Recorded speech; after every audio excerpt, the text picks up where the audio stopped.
How to absorb, remove excess water that you've added to a dish.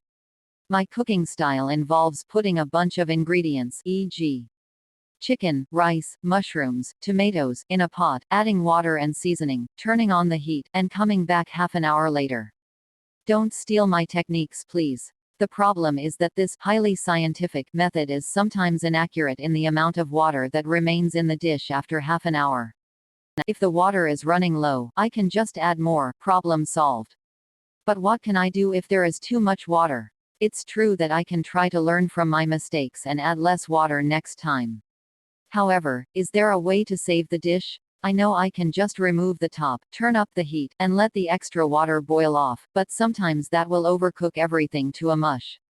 Is there anything I can add that absorbs the water? Kind of like rice, but maybe faster?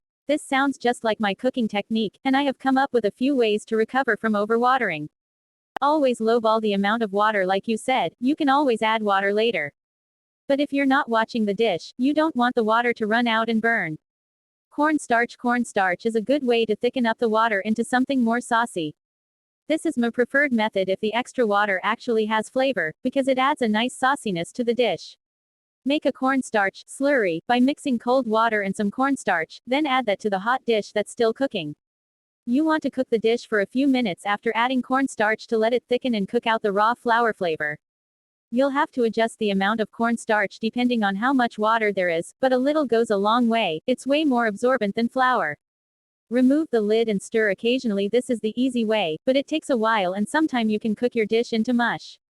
This lets excess water evaporate, and stirring just helps that a little.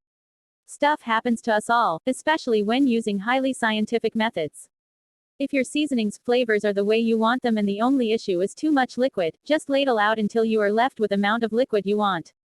You can even save the seasoned liquid you take out, store it in refrigerator, and use it later when preparing another dish.